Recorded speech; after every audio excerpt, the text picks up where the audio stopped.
السلام عليكم ورحمة الله وبركاته.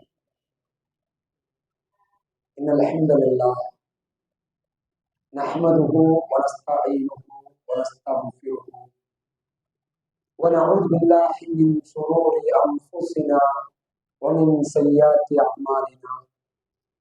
من يهده الله فلا مضل له ومن يضلل فلا هادي له.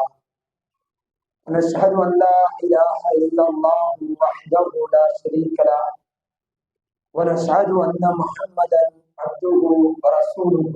أما بعد، قال الله تعالى في القرآن العظيم والفرقان المجيد: أعوذ بالله من الشيطان الرجيم. بسم الله الرحمن الرحيم. يا أيها الناس اتقوا ربكم الذي خلقكم من نفس واحدة وخلق منها زوجها وبث منهما رجالا كثيرا ونساء واتقوا الله الذي تساءلون به والأرحام إن الله كان عليكم رقيبا. يا أيها الذين آمنوا اتقوا الله حق تقاته ولا تموتن إلا وأنتم مسلمون.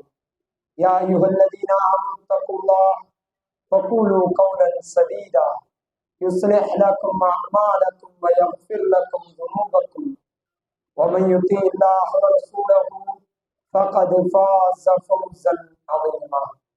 رب اشرح لي صدري ويسر لي أمري واحلل عقدة من لساني يفقه قولي. ربي زدني علما.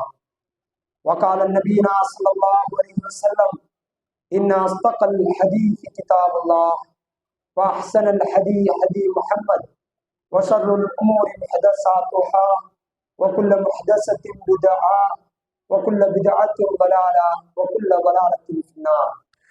கண்ணியத்திற்குரிய அல்லாஹ்வின் நல்லடியார்களே, ரமலானுடைய இரவு தொழுகையை நிறைவேற்றிவிட்டு அல்லாஹ்வுடைய ஆலயத்தில் அவனுடைய மார்க்க விஷயத்தை அறிந்து கொள்வதற்காக நாம் எல்லாம் அமர்ந்திருக்கிறோம். அல்ஹம்துலில்லாஹ். உரையை தொடங்குவதற்கு முன்னால் நபிகள் நாயகம் ஸல்லல்லாஹு அலைஹி வஸல்லம் அவர்கள் குறிப்பாக ஒற்றைப்படை இரவில், லைலத்துல் கத்ருடைய இரவில் ஓதுவதற்காக ஒரு துஆவை கற்றுத் தந்திருக்கிறார்கள். அல்லாஹும்ம இன்னக அஃபுவுன் துஹிப்புல் அஃப்வ ஃபஅஃபு அன்னி. யா அல்லாஹ், நீ மன்னிக்கக்கூடியவன், மன்னிப்பை விரும்பக்கூடியவனாக இருக்கிறாய். ஃபஅஃபு அன்னி, எனவே என்னை மன்னிப்பாயாக. இந்த துஆவை நாம் அதிகமாக கூறிக்கொண்டே இருக்க வேண்டும் என்பதை நினைவு கூறியவனாக, இன்றைய தினம் ரமலானுடைய சிறப்பு என்று சொன்னாலே அது திருமறை குர்ஆன் அருளப்பட்ட சிறப்பு என்பதை நாம் அறிந்திருக்கிறோம். அல்லாஹ் ரப்புல் ஆலமீன் இந்த மனித சமுதாயத்தில் கோடிக்கணக்கான மனிதர்களை படைத்து அதில் ஒரு குறிப்பிட்ட சதவீத மக்களுக்கு மட்டும்தான் இந்த இஸ்லாம், இந்த தௌஹீத் என்று சொல்லக்கூடிய நேர் வழியை அல்லாஹ் ரப்புல் ஆலமீன் வழங்கி இருக்கிறார். இந்த இஸ்லாமியர்களுக்கு, இந்த முஸ்லிம்களுடைய ஒரே இலக்காக இருக்கக்கூடியது சொர்க்கமாக இருக்கிறது. ஒரு முஸ்லிமுடைய இலக்கு என்னது? இந்த உலகத்துல கோடிக்கணக்கில் சம்பாதிக்க வேண்டும், மாட மாளிகைகள் கட்ட வேண்டும், செல்வ செழிப்போடு வாழ வேண்டும், உலகம் வேண்டும். ஒரு அளவிற்கு நபிகளார் துஆ செய்தார்கள், துஆ செய்ய கற்றுத் தந்தார்கள். ரப்பனா ஆத்தினா ஃபித் துன்யா ஹஸனா வஃபில் ஆகிரத்தி ஹஸனா வகீனா அதாபன்னார். யா அல்லாஹ், இந்த உலகத்திலும் எங்களுக்கு நன்மையை வழங்குவாயாக, மறுமையிலும் நன்மையை வழங்குவாயாக, நரக நெருப்பினுடைய வேதனையிலிருந்து எங்களை பாதுகாப்பாயாக என்ற ரசூலுல்லாஹ் துஆ சொல்லி தந்தாங்க. அப்ப இந்த உலகம் தேவை எந்த அளவிற்கு? அது ஒரு லிமிட் இருக்கிறது, ஒரு குறுகிய வட்டம் இருக்கிறது. இறைவன் திருமறை குர்ஆனிலே சொல்கிறான், வல் ஆகிரத்து கைரும் வ அப்கா. இந்த உலகத்தை விட மறுமை நிரந்தரமானது, நிலையானது என்று இறைவன் சொல்கிறான். அப்போ ஒரு முஸ்லிமுடைய முதன்மையான இலக்கு நாளை மறுமையில சொர்க்கத்துக்கு செல்ல வேண்டும். அந்த திருமறை குர்ஆனை படித்து பார்க்கக்கூடிய நேரத்தில் எப்படி சொர்க்கத்துக்கு செல்ல முடியும் என்பதை இறைவன் சொல்கிறான். இறைவன் கேட்கிறான், அம் ஹசிபுத்தும் அன் ததுகுலல் ஜன்னா. நீங்கள் சொர்க்கத்திற்கு இலகுவாக, லேசாக சென்று விடலாம் என்று நினைக்கிறீர்களா? இறைவன் கேட்கிறான், சொர்க்கத்திற்கு இலகுவாக, லேசாக சென்று விடலாம் என்று நினைக்கிறீர்களா? பலம்மா யாத்தீக்கும் மஸலுல் லதீன கலவ் மின் கபலிக்கும் மஸ்ஸத்துஹுல் பஅஸாஉ வலர்ரா, உங்களுக்கு முன் சென்ற சமுதாயம் அவர்கள் சந்தித்ததை போன்று கஷ்டங்களையும் துன்பங்களையும் நீங்கள் சந்திக்காமல் இலகுவாக நீங்கள் சொர்க்கத்துக்கு போயிடலாம்னு நினைக்கிறீர்களா? அந்த மக்களும் அந்த நபிமார்களும் எப்படி துவா செய்தாங்க தெரியுமா? அந்த கஷ்டத்தை தாங்க முடியவில்லை அவர்களால். மதா நஸ்ருல்லாஹ், அல்லாஹ்வுடைய உதவி எப்பொழுது வரும் என்று கதறினார்கள். திருமறை குர்ஆன் பேசுகிறது.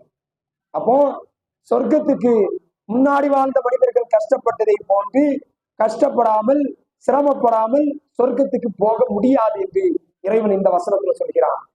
அப்போ சொர்க்கம் என்பது கடினமானது, பல சோதனைகள் வரும், பல விஷயத்துல பொறுமையை நாம் மேற்கொள்ள வேண்டும், பல விஷயங்கள் நம்மளால தாங்கிக்க முடியாது, அதையெல்லாம் தாங்கிதான் வாழ வேண்டும். உதாரணத்துக்கு சொல்லணும்னா, இந்த உலகத்துல தான தர்மம் செய்யறோம்.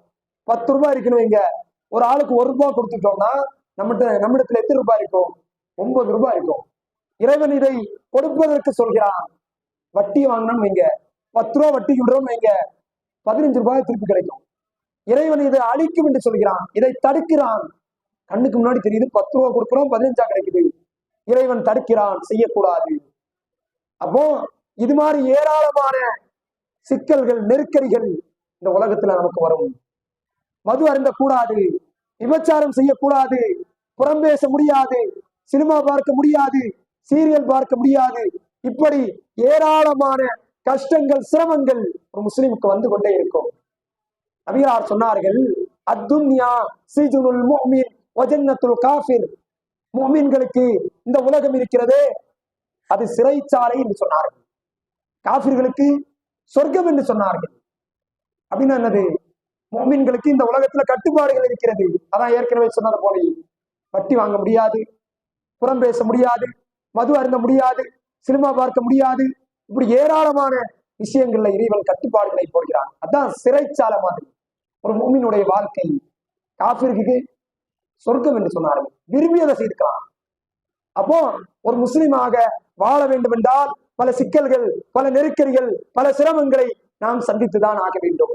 அப்படி சந்தித்தால்தான் நாம் சொர்க்கத்துக்கு செல்ல முடியும். அப்போ இதை நம்முடைய நினைவில் ஒவ்வொரு நேரத்திலும் நாம் வைத்துக் கொள்ள வேண்டும். ஒரு முஸ்லிமை எடுத்துக்கொள்ளுங்கள், எல்லாரும் தூங்கி கொண்டிருப்பார்கள், குளிர் நேரமா இருக்கும், காலையில ஒது செய்துவிட்டு பஜர் துளைக்கு தூக்கத்தை விட்டுவிட்டு எந்திரிச்சு வருவது சிரமமான விஷயம்தான் இல்லையா? எல்லாரும் தூங்குறாங்க, நம்மளும் தூங்குற என்ன இருக்குது? அப்போ சிரமமான விஷயம். அல்லாஹ் நன்மை மறுமையில சொர்க்கம் இருக்குது. இந்த உலகத்தை நபிகளார் சொன்னார்கள், செத்து போன ஆட்டிற்கு சமம். நம்ம இடத்துல கூட ஆடுக்கு கொஞ்சம் மதிப்பு இருக்குது. ஆனா அந்த காலகட்டத்துல அரேபியர்களை எடுத்துக்கொண்டால் ஆடு என்பது ரொம்ப அற்புதமான ஒரு விஷயம். அது செத்து போன ஆடு, யாருமே கண்டுக்க மாட்டாங்க, கொண்டு போய் புதைக்கக்கூடிய அந்த ஆட்டிற்கு சமமானது இந்த உலகம் என்று சொன்னார்கள். அப்ப நம்ம சிந்திச்சு பார்க்கணும், இந்த உலகத்துல வரக்கூடிய சிரமத்தை பார்த்து நாம் தயங்கி விடக்கூடாது. நபிகள் நாயகம் ஸல்லல்லாஹு அலைஹி வஸல்லம் ஒரு அழகான ஒரு செய்தி அவருடைய வாழ்க்கை வரலாறுல நமக்கு எல்லாம் தெரியும். அகல் போர்க்களம், அகல் தோண்டப்படுகிறது. மதீனாவை சுற்றி எதிரிகள் உள்ள வரக்கூடாது, பெரிய குழிகள் தோண்டப்படுது. தோண்டிக் கொண்டே இருக்கிறார்கள். நபி தோழர்களுக்கு உணவு இல்லை, குளிர் நேரம், ரொம்ப சிரமமா இருக்குது. இந்த நேரத்துல நபி தோழர்களுடைய நிலை எப்படி இருக்கிறது என்றால், ஏதாவது ஒரு கொஞ்சம் பொருள் கிடைச்சுன்னா சாப்பிடலாம் தேடுகிறார்கள். ஏதாவது உணவு வேணும். ஒரு நபி தோழர் தன்னுடைய தோழர்களிடத்துல கேட்கிறாரு, எது கிடைச்சாலும் சாப்பிடுவீங்களா? சாப்பிடுறது எது கிடைச்சாலும் சாப்பிடலாம். போகிறார்கள், கொஞ்சம் தூரம் தள்ளுறாங்க, ஒரு உணவு கிடைக்குது. என்ன உணவு தெரியுமா? குப்பை தொட்டியில கிடைக்குது. என்னது? இறந்து போன அல்லது செத்து போன ஒரு விலங்கினுடைய, ஒரு ஆட்டினுடைய குடல் கிடக்கிறது. அது எப்படின்னா பல 2-3 நாட்கள் ஆகிவிட்டது. எப்படி இருக்கு யோசிச்சு பாருங்க. அதை அப்படியே எடுத்து சாப்பிடுகிறார்கள். அந்த நபித்தோழர் சொல்வார், அதை சாப்பிடுவதற்கு வாயில் வைத்த போது என்னிடத்துல வாமிட்டு வர ஆரம்பிச்சிருச்சு. அவ்வளவு கேவலமான துர்வாடை அடிக்கக்கூடியது, வேற வழி இல்லை, சாப்பிட்டோம் என்று சொன்னார்கள். நபிகளார் சொன்னார்கள், அந்த நபித்தோழருடைய அந்த கஷ்டத்தை பார்த்து, அந்த அகலை தோண்டி கொண்டிருக்கக்கூடிய அந்த தோழர்களை பார்த்து நபிகளார் சொன்னார்கள், அல்லாஹும்ம லா ஐஷத்த இல்லா ஐஷத்துல் ஆகிரா, யா அல்லாஹ், வாழ்க்கை என்றால் மறுமைதான் வாழ்க்கை. அல்லாஹும்ம குஃபிரில் முஹாஜிரீன வல் அன்சார், யா அல்லாஹ், முஹாஜிர்களையும் இந்த அன்சார்களையும் நீ மன்னிப்பாயாக. அப்போ அவ்வளவு கஷ்டம், சாப்பாடு இல்ல, குளிர் நேரம், தாங்க முடியாத அந்த குழியை தோண்டி கொண்டிருக்கிறார். எதற்காக தோண்டினார்கள்? மறுமையில வெற்றி கிடைக்கும். ரசூல்லா எந்த கூலியும் கொடுக்க போறது இல்ல, மறுமையில் அல்லாஹ்வுடைய சொர்க்கம் கிடைக்கும். அப்ப இந்த உலகத்தை எடுத்துக்கொண்டோம் என்று சொன்னால் பல கட்டுப்பாடுகள், பல சிரமங்கள் நமக்கு இருந்துதான் இருக்கிறது. கணவன் மனைவி எடுத்துக்கொள்ளுங்கள், கணவனுக்கு என்று சில பொறுப்புகள் இருக்கிறது, மனைவிக்கு என்று சில பொறுப்புகள் இருக்கிறது, சில கட்டுப்பாடுகள் இருக்கிறது. யோசிச்சு பாருங்க, இந்த காலகட்டத்துடைய பெண்களுடைய நிலையை எடுத்துக்கொள்ளுங்கள். கணவனுக்கு கட்டுப்படவே மாட்டோம். நீ சொல்லி நான் கேட்கணுமா? எப்படி? நீ சொல்லி நான் கேட்க வேண்டுமா? இறைவன் சொல்லுகிறான், அர்ரிஜாலு கவ்வாமூன அலன் நிசா, ஆண்களை பெண்களை நிர்வாகம் செய்யக்கூடியவர்களாக நாம் ஆக்கியிருக்கிறோம். திருமறை குர்ஆனுடைய வசனம் ஏற்றுக்கொள்வதற்கு சற்று சிரமமாக இருக்கிறது. இன்னைக்கு வெஸ்டர்ன் கல்ச்சர், அது மட்டுமல்ல இன்னைக்கு பார்க்கக்கூடிய சீரியல்கள், சினிமாக்கள் எல்லாம் ஆணும் பெண்ணும் சமம். ஆணும் பெண்ணும் சமமா? எப்படி ஆணும் பெண்ணும் சமமாக முடியும்? ஒரு ஆணால் குழந்தையை பெற்றெடுக்க முடியாது, அதுல பெண் சிறந்து நிற்கிறாள். ஏராளமான ஆணும் பெண்ணும் சமமே கிடையாது, முட்டாள்தனமான வாதம். இன்னைக்கு நீங்க ஆணும் பெண்ணும் சமம் சொல்றீங்கல்ல, இன்னைக்கு ஒரு விளையாட்டு எடுத்துக்கங்க, கிரிக்கெட் விளையாட்டு இருக்குது, அல்லது டென்னிஸ் விளையாட்டு இருக்கிறாங்க, சட்டில் கார்க்கஸ் விளையாடுறாங்கல்ல. இந்த விளையாட்டுல இந்தியா ஆண்கள், இந்தியா பெண்கள் தனி டீம் இருக்குது. நீ என்ன பண்ணணும்? பாகிஸ்தான் அல்லது இங்கிலாந்தினுடைய பெண்கள் அணிக்கும் இந்தியாவுடைய ஆண்கள் அணிக்கு நீ போட்டி நடத்தி பாரு. அப்ப ஆண் பெண்ணு சமமானு தெரிஞ்சிடும். பாக்குறதுக்கே முடியாது. ஏன்னா நமக்கு தெரியும், ஆண்கள் பெண்களை விட பலத்தால் வலுவானவர்கள் என்பது உலகம் அறிந்த உண்மை. அவன் சும்மா பேசிக்கிட்டு இருக்கிறான். ஆண்கள் தன்னுடைய மேலாடை இல்லாமல் ஒரு தெருவில் நடந்து போக முடியும், ஒரு பெண்ணால் போக முடியுமா? அப்போ இந்த விஷயங்கள் எல்லாம் இன்னைக்கு அந்த மனிதன், அந்த மக்களுடைய உள்ளத்தில் எந்த அளவுக்கு இது தாக்கத்தை ஏற்படுத்தி இருக்கிறது என்று சொன்னால், ஒரே ஒரு திருமறை குர்ஆனை புறக்கணித்ததனுடைய விளைவை நான் சொல்லித்தரேன் கேளுங்க. அமெரிக்காவில் ஒரு ஆய்வு நடத்தப்படுது. என்ன ஆய்வு? கிட்டத்தட்ட 55% மக்கள் ஒரு விஷயத்திற்காக ஓட்டு போடுறாங்க. 55%, 2-3 பேர் எல்லாம் கிடையாது. எதுக்கு தெரியுமா? ஆணும் ஆணும் திருமணம் செய்து கொள்ளலாம், பெண்ணும் பெண்ணும் திருமணம் செய்து கொள்ளலாம். எத்தனை பேரு? நாகரிகத்தின் உச்சத்தில் இருக்கக்கூடிய அமெரிக்காவில் ஒபாமாவுடைய ஆட்சி காலகட்டத்தில் ஒரு 10 வருஷத்துக்கு முன்னாடி ஒரு ஓட்டு நடத்தப்படுகிறது. கிட்டத்தட்ட 55% மக்கள். ஏண்டா ஊர்ல 2-3 ரூல்ஸ் இருப்பான், கிறுக்க இருப்பான், இதுக்கு 55% மக்களா? ஏன்னு கேட்கப்படுகிறது. எதனால் நீங்கள் இந்த முடிவை எடுத்தீர்கள்? ஆண்கள் இடத்துல கேட்கப்படுகிறது. அவன் சொல்றான், நான் எதை சொன்னாலும் என் மனைவி கேட்க மாட்டேங்கிறான். ஏன்? நீ தான் உருவாக்கிட்டிய, ஆணும் ஆணும் சமம் ஆக்கிட்டிய. அப்ப எப்படி கேட்ப? ஆணும் பெண்ணும் சமம் ஆக்கிட்டிய.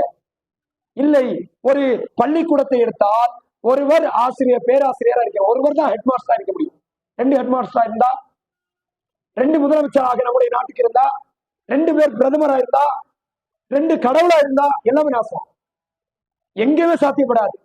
ஒருவர் தான் முதலமைச்சரா இருக்க முடியும், ஒருவர் தான் பேராசிரியரா இருக்க முடியும், பேராசிரியர் தலைமை ஆசிரியரா இருக்க முடியும், ஒருவர் தான் நாட்டினுடைய முதலமைச்சரா இருக்க முடியும், ஒருவர் தான் படைத்தவனாக இருக்க முடியும். இதான் யதார்த்தம். இறைவன் சொல்கிறான், ஒரு குடும்பத்தை, ஒரு வீட்டை நிர்வகிக்கக்கூடியவன் ஒரு ஆண் என்று இறைவன் சொல்கிறான். அதுக்கு நாங்க கட்டுப்படுறதுக்கு தயார் இல்லை.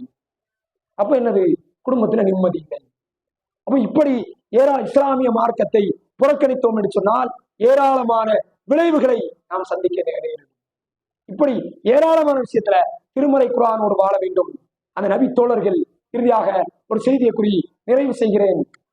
எந்த அளவுக்கு சிரமத்தை சந்திச்சாங்கன்னா, நபிகள் நாயகம் ஸல்லல்லாஹு அலைஹி வஸல்லம் அவர்களிடத்துல சில நபித்தோழர்கள் வந்து சொல்வார்கள், யார சொல்லலாம், இந்த இஸ்லாத்தை ஏற்றுக்கொண்டோம், ரொம்ப கஷ்டமா இருக்குது, ரொம்ப சிரமமா இருக்குது, எங்களுக்காக துவா செய்யுங்கள்.